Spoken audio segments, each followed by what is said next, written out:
आज मैं आपसे बात करना चाहती हूँ प्योरली वेलनेस पे। नी पेन यानी कि घुटनों का दर्द आजकल बहुत ही ज़्यादा कॉमन हो गया है। कुछ साल पहले तक ये तकलीफ़ लेटर स्टेजेस ऑफ लाइफ में ही आया करती थी, लेकिन अब 40s में भी लोगों को घुटने में पेन होने लगा है। ज़रूरी नहीं है कि 40s में होने वाला पेन ऑस्टियोआर्थराइटिस ही हो, मगर धीरे धीरे अगर इसका ध्यान ना रखा जाए तो घुटनों में चेंजेस आने लगती हैं। तो डॉक्टर आपको बोल देते हैं कि शायद आपको घुटना बदलना पड़े। बहुत से लोग आपको फिजियोथेरेपी और मेडिसिन्स की सहायता लेने के लिए भी कहते हैं। हमारी बॉडी में यानी कि शरीर में जितने भी जॉइंट्स या जोड़ रहते हैं, हड्डियां आपस में ना टकराएं, उसके लिए उनके बीच में किसी ना किसी तरह की प्रोटेक्शन रहती है। क्योंकि चलते फिरते वक्त हमारे घुटनों पे हमारे शरीर का सारा वज़न आता है, तो घुटनों में ये प्रोटेक्शन थोड़ी सी ज़्यादा रहती है। हमारे घुटनों में एक कार्टिलेज रहता है जो कि स्पॉन्ज की तरह का एक स्ट्रक्चर होता है। अब इसकी अपनी तो कोई ब्लड सप्लाई या सर्कुलेशन नहीं रहती, लेकिन इसमें पानी और बहुत से ऐसे तत्व रहते हैं जिसकी वजह से ये हमारे घुटनों को, हड्डियों को ग्रीस करके रखता है। इसको सबसे इजीली अगर आपने समझना हो तो ऐसे समझ लें जैसे कि हमारे दरवाज़ों के हैंडल अक्सर आवाज़ करने लगते हैं, तो हम उनमें तेल डाल देते हैं और वो आवाज़ करना बंद हो जाते हैं और आसानी से खुलने और बंद होने लग जाते हैं। उसी तरह से हमारी हड्डियों में एक गैप मेंटेन करने के लिए एक तो कार्टिलेज रहता है और उसके आसपास साइनोवियल फ्लूइड रहता है, जिसको अक्सर डॉक्टर कह देते हैं कि आपके घुटनों में ग्रीस कम हो गई है। जब हम मूवमेंट करते हैं, चलते फिरते हैं, घुटना मोड़ते हैं या टांग पे वजन डालते हैं, तब ये साइनोवियल फ्लूइड यानी कि ग्रीस हमारे घुटनों के उन हिस्सों में भी आसानी से चला जाता है जो कि उस समय नहीं जाता जब हम अपने घुटने की मूवमेंट नहीं कर रहे होते। इसीलिए जब हम बीमार होते हैं, ज़्यादा समय बेड पे बिताते हैं या किसी को हॉस्पिटलाइज होना पड़ता है, तो हम अक्सर देखते हैं कि हमारे घुटनों में बहुत ज़्यादा जकड़न आ गई है। इसलिए मूवमेंट और उससे भी ज़्यादा सेफ मूवमेंट और सेफ एक्सरसाइजेस घुटनों के लिए बहुत ज़्यादा ज़रूरी हैं। आई होप इतनी सी बेसिक इंट्रोडक्शन ने आपको आइडिया दे दिया होगा कि हमारे घुटनों के अंदर किस तरह से ग्रीजिंग होती है या फिर किस तरह से हड्डियां आपस में नहीं टकराती और हमारे घुटने इसीलिए दर्द नहीं करते। इस वीडियो के अगले पार्ट में अब हम बात करेंगे कुछ ऐसी एक्सरसाइजेस जो कि आप सेफली घुटने दर्द में भी कर सकते हैं, और जब आप उसे धीरे धीरे करना शुरू करेंगे तो आपके घुटनों का दर्द ठीक हो जाएगा। कई बार हम ये सोचते हैं कि अरे मेरे घुटने में इतना दर्द है, मैं एक्सरसाइज कैसे करूं? एक्सरसाइज का मतलब हमेशा अपने शरीर के साथ जोर जबरदस्ती नहीं होता। बहुत सी ऐसी एक्सरसाइजेस हैं जो हम पेन में भी कर सकते हैं, और आप धीरे धीरे देखिएगा कि आपके घुटने की पेन और जकड़न उन एक्सरसाइजेस को करने से कम होती जाएगी। इसी के साथ कुछ समय तक कुछ दवाइयाँ जो कि सिर्फ डॉक्टर की सलाह पर ही लेनी चाहिए, और डाइट में कुछ चेंजेस आपके घुटनों को और बाकी जोड़ों को बहुत सारा फायदा पहुंचा सकती हैं। पेन किलर्स कभी भी डॉक्टर की सलाह के बगैर और लंबे समय तक मत लीजिएगा, क्योंकि उससे शरीर के और अंगों को नुकसान पहुंच सकता है। बहुत थोड़ी देर के लिए डॉक्टर के कहने पर लिए गए पेन किलर्स आपका दर्द तो बिठाते ही हैं, बल्कि आपके जोड़ों में आई सूजन को भी बिठाते हैं। चलिए अब हम चलते हैं नेक्स्ट सेक्शन में, जहां हम कुछ सिंपल एक्सरसाइजेस के बारे में बात करेंगे और इनको शुरू करने से पहले किस तरह से आप थोड़ा वार्म अप कर सकते हैं ताकि जकड़न कम रहे और आप एक्सरसाइजेस का पूरा फायदा उठा सकें।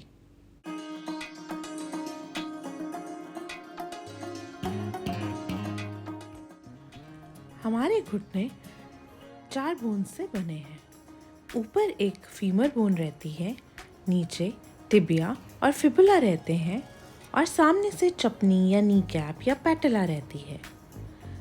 हर दो हड्डियों के बीच में कार्टिलेज और सैनोवियल फ्लूइड रहता है ताकि वो आपस में ना टकराएं। आप इन पिक्चर्स में देख सकते हैं कि हमारा घुटना किस तरह से बना हुआ है। एक्सरसाइज करने के लिए या अपने जोड़ों को ठीक करने के लिए आपको एनाटॉमी की बहुत ज़्यादा जानकारी लेने की ज़रूरत नहीं है, लेकिन थोड़ा बेसिक नॉलेज होना अच्छी चीज़ है। आई होप आपने मैटर्स एंड प्लैटर्स को सब्सक्राइब कर लिया होगा। तो चलिए बात करते हैं वार्म अप की। किसी भी तरह की एक्सरसाइज, भले ही लाइट या हार्ड, से पहले जॉइंट का वार्म अप होना बहुत ही ज़रूरी है। वार्म अप होने से उस एरिया की सर्कुलेशन बढ़ती है, स्टिफनेस कम होती है और आपको एक्सरसाइज के रिजल्ट्स ज़्यादा अच्छे मिलते हैं। वार्म अप करना बहुत ही ईजी है। नीज़ के केस में आप जेंटल स्विंगिंग कर सकते हैं, जैसे कि आप देख सकते हैं वीडियो में मैं कर रही हूँ। आपको बहुत ज़्यादा हार्श या बहुत ज़्यादा स्पीड में ये करने की ज़रूरत नहीं है, इसे बहुत सॉफ्टली कीजिए। आप अपने नी को 2 to 3 मिनट्स जेंटली मसाज कर सकते हैं। मैं यहाँ कपड़े के ऊपर से मसाज कर रही हूँ, बट आप डायरेक्ट स्किन पर मसाज कीजिए। चाहे तो कोई ऑयल या मॉइस्चराइज़र ले सकते हैं। आप जेंटल स्ट्रोक्स में या धीरे धीरे हाथों को घुमाते हुए अपने जॉइंट के चारों तरफ से इसको थोड़ा थोड़ा जेंटली मसाज कीजिए।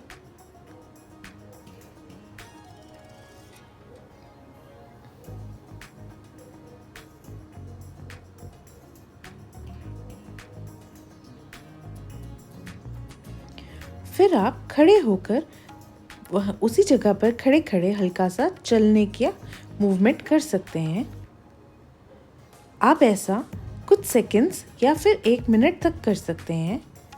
आप अपना घुटना उतना ही ऊपर उठाएं जिसमें आपको दर्द ना हो। फिर आप टांग की साइड टू साइड मूवमेंट आराम से कर सकते हैं। घुटने की एक्सरसाइज करते हुए पूरी टांग की मूवमेंट होती है, इसलिए हम सारी टांग की वार्म अप एक्सरसाइजेस कर रहे हैं। इसी तरह से आप टांग को आगे पीछे कर सकते हैं। इन सब एक्सरसाइजेस में आप कोई ना कोई सपोर्ट लीजिए, खासकर तब अगर आपको बैलेंस इश्यूज हैं। किसी चीज़ को पकड़ कर ही इन एक्सरसाइजेस को कीजिए। अब वार्म अप आप थोड़ा सा लेट कर करें। अपनी एड़ी को बेड पर ही लगाकर आप उसको थोड़ा सा मोड़ें, सीधा करें। जितनी मूवमेंट आपकी है आप उतना करें। अगर आपकी टांग पूरी मुड़ती है तो आप पूरा मोड़कर इसे सीधा करें, फिर मोड़ें, सीधा करें, फिर मोड़ें। ऐसा आप 10 से 20 बार कर सकते हैं।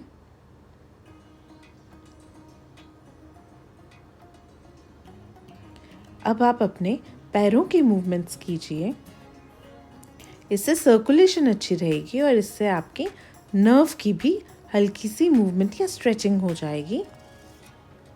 अब आप इसको साइड टू साइड मूवमेंट कीजिए।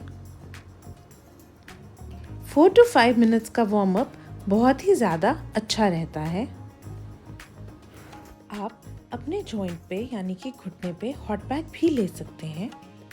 अगर आप शुगर पेशेंट हैं, यानी कि आपको डायबिटीज़ है या फिर आपको कोई और सर्कुलेटरी प्रॉब्लम है, तो आपको हॉट पैक लेना मना होगा। ऐसे केस में अपने डॉक्टर से पूछे बिना हॉट पैक मत लें। जिन लोगों का नी रिप्लेसमेंट हो रखा है उन लोगों पे अक्सर हॉट पैक लेना मना रहता है, तो ऐसे केस में आप हॉट पैक ना लें। हॉट पैक उतना ही गर्म लें जिसमें आपको छाला ना बने और ना ही दर्द हो। हीट लेने का मतलब अपने जॉइंट को वार्म करना है, ना कि जलाना। तो सब कुछ सेफली ही करें। अगर आपको हॉट पैक लेना मना है तो प्लीज़ इसे मत लें।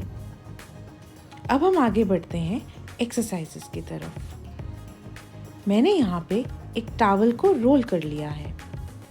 अब टॉवल मोटा या पतला होना चाहिए, ये इस पे डिपेंड करता है कि आपका घुटना कितना वीक है। जिनका घुटना ज़्यादा वीक है वो थोड़ा मोटा टॉवल का रोल लें।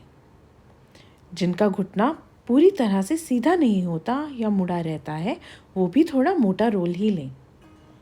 जैसे जैसे आपका घुटना ठीक होता जाए, उसमें स्ट्रेंथ आती जाए, और आपका घुटना सीधा होता जाए, आप उसे पूरा सीधा कर सकें, पूरा मोड़ सकें, तो आप टॉवल का रोल थोड़ा पतला करते जाएं।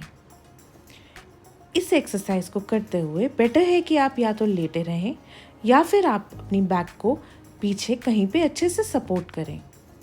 एक्सरसाइज करते हुए सिर्फ आपके घुटने पर जोर आए, आपकी कमर पे जोर नहीं आना चाहिए।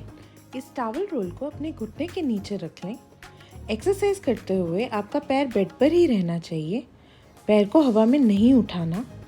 जोर सिर्फ घुटने का लगाएं। घुटने के ऊपर के मसल को टाइट करके इस टॉवल के रोल को 5 गिनने तक दबाएं। ध्यान रखें, आपको अपना सांस नहीं रोकना, इसलिए आप मुंह से ऊंचा बोलते बोलते इस एक्सरसाइज को करें। तो काउंट कीजिए 1 2 3 4 5। ये एक बार की एक्सरसाइज है। इस तरह से आपको 10 बार इस टॉवल रोल को एक टांग से दबाना है और फिर इस टॉवल रोल को दूसरी टांग के नीचे रख के फिर से 10 बार दबाना है। आप ऐसा करते हुए धीरे धीरे ओम भी बोल सकते हैं, जैसे कि ओम ओम। गिनने से या ओम बोलने से या अपनी पसंद की कोई भी चैंटिंग करने से आप अपना सांस नहीं रोकेंगे और आप एक्सरसाइज करते हुए माइंडफुल यानी कि पूरा ध्यान एक्सरसाइज पे रखेंगे। इससे आपका मन शांत रहेगा, आपका हार्ट बीट ज़्यादा फास्ट नहीं होगा और आप अच्छे से एक्सरसाइज करेंगे। तो इस एक्सरसाइज को आप दोनों साइड पे 10-10 टाइम्स रिपीट कीजिए। अगर आपको एक हफ्ते में इस एक्सरसाइज में करते हुए आराम मिलता है तो आप नेक्स्ट वीक 5-5 काउंट्स और बढ़ा सकते हैं। मतलब कि आप एक टांग पे 15 टाइम्स और दूसरी टांग पे भी 15 टाइम्स इस एक्सरसाइज को कर सकते हैं। ध्यान रहे, घुटने के ऊपर वाले मसल को ही टाइट करना है, आपकी कमर पे या आपके हिप पे जोर नहीं आना चाहिए। नेक्स्ट एक्सरसाइज में आप इस टॉवल रोल को घुटने के नीचे रखेंगे और घुटने के नीचे के हिस्से को हवा में उठाएंगे। आपका घुटना हर समय टॉवल से टच रहना चाहिए और फिर से आप इस तरह से टांग उठा के 5 गिनने तक उसको हवा में रोक कर रखेंगे। आपको अगर पैर अपनी तरफ खींचने में दिक्कत हो रही हो तो आप पैर को ढीला रख के सिर्फ टांग को ही हवा में उठाएं। जैसे जैसे आपको आराम मिलने लगे तो आप पैर को भी अपनी तरफ खींचना शुरू कर दें। तो देखिए, फिर से आपने पैर खींचकर अपनी टांग हवा में उठाई और 5 गिनने तक इसको हवा में रोक कर रखा। आपका घुटना हर समय टॉवल के ऊपर टच हो रहा है। इस एक्सरसाइज को करने से धीरे धीरे आपका घुटना सीधा होने लगेगा। इस एक्सरसाइज को भी आप दोनों घुटनों पर 10-10 दफ़ा करें और हर बार 5 गिनने तक रोक के रखें। किसी भी एक्सरसाइज में सांस मत रोकें। आप हमसे जुड़े रहें और मैटर्स एंड प्लैटर्स को ज़रूर सब्सक्राइब करें और बेल आइकन दबाएं। हम घुटनों की एक्सरसाइजेस की एक लंबी सीरीज़ बनाने जा रहे हैं जहां पर हम आपको बहुत सारी चीज़ें बताएंगे ताकि आप अपनी लाइफ इजी बना सकें और अपने घुटनों के दर्द से आराम पा सकें। अगर आपकी टांग पूरी सीधी नहीं होती और आपको ये एक्सरसाइज करने में दिक्कत आ रही है तो आप टॉवल रोल को थोड़ा और मोटा कर लीजिए। इससे आप आसानी से अपनी टांग के नीचे रख सकते हैं और ये एक्सरसाइज कर सकते हैं। जैसे जैसे आपकी टांग और ज़्यादा सीधी होने लग जाए, आप टॉवल रोल को वापस से पतला करते जाएं। इससे आपकी टांग बहुत ज़्यादा स्ट्रॉन्ग और पेन फ्री हो जाएगी। थर्ड एक्सरसाइज में आप अपनी एक टांग मोड़ लीजिए ताकि आपकी कमर पर कोई स्ट्रेस ना आए। अब दूसरी टांग को बहुत ही आराम से दूसरे घुटने के बराबर ऊपर हवा में उठाएं और 5 गिनने तक यहाँ रोक कर रखें। इस एक्सरसाइज को बहुत ही आराम से 5 गिनते हुए बिना सांस रोके दोनों साइड पे 10-10 दफ़ा करें। अगर आपकी टांग जल्दी थक जाती है तो आप पहले एक बारी एक साइड पर, फिर दूसरी साइड पर और ऐसे ऑल्टरनेट करते करते 10-10 टाइम्स दोनों साइड कर सकते हैं। अगर आपकी टांग उठाते हुए आपको लगता है कि शिवर कर रही है या कांप रही है या आपको कोई वीकनेस महसूस हो रही है तो आप 5 का काउंट थोड़ा जल्दी कर सकते हैं, जैसे कि 1 2 3 4 5, लेकिन टांग को उठाते और नीचे ले जाते हुए जल्दी मत कीजिएगा। इस एक्सरसाइज को बहुत ही आराम से कीजिएगा।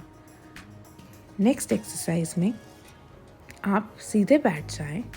अपनी टांग को हो सके तो हल्का सा एलिवेट कर ले, जैसे कि मैंने एक टॉवल को पतला सा बिछा कर रखा है, और इसे सीधा ऊपर उठाएं। घुटने से नीचे के भाग को ही आपको ऊपर उठाना है और 5 गिनने तक रोक कर रखना है। इसमें अच्छा रहेगा अगर आप पैर को अपनी तरफ खींचें। इससे आपके पीछे के मसल की स्ट्रेचिंग भी हो जाएगी और घुटने की एक्सरसाइज भी ज़्यादा अच्छे से हो पाएगी। स्ट्रेच उतना ही करें जिसमें आपको बहुत ज़्यादा पेन ना हो, सिर्फ एक हल्का खिंचाव महसूस हो। धीरे धीरे आप खुद ही नोटिस करेंगे कि आपकी टांग ज़्यादा ऊपर उठने लगी है। ये सब करने के बाद आप 5 to 6 मिनट्स किसी कपड़े में आइस पैक को लपेटकर अपने घुटने पर रख सकते हैं। घुटने को आइस पैक रखने से पहले हल्का मॉइस्चराइज ज़रूर करें। कुछ प्रिकॉशंस जो मैं बीच में एक्सरसाइज करते हुए भी बता चुकी हूँ, उनका ध्यान रखिएगा। हॉट पैक तभी लें अगर आपको आपकी हेल्थ की वजह से हॉट पैक के लिए मना नहीं है। एक्सरसाइज करते हुए सांस मत रोकिए। और डाइट से आप अपने जॉइंट्स को काफ़ी हद तक हील कर सकते हैं और इन्फ्लेमेशन को बिठा सकते हैं। अगली वीडियोस में हम नीज़ के गैप के बारे में, इन्फ्लेमेशन के बारे में, किस तरह से टांगों का छोटा बड़ा होने से भी नीज़ में प्रॉब्लम आती है और बैक का नीज़ के साथ क्या कनेक्शन है, इस सब के बारे में बात करेंगे। तो देखते रहिए मैटर्स एंड प्लैटर्स। अगर आप किसी और चीज़ की एक्सरसाइज सीखना चाहते हैं तो भी कमेंट बॉक्स में हमें ज़रूर बताइए। हमारे चैनल को सब्सक्राइब ज़रूर कीजिए और हम इसी तरह से आपको डिटेल्ड वीडियोस बनाकर बहुत सारी इन्फॉर्मेशन देते रहेंगे। Have a great day.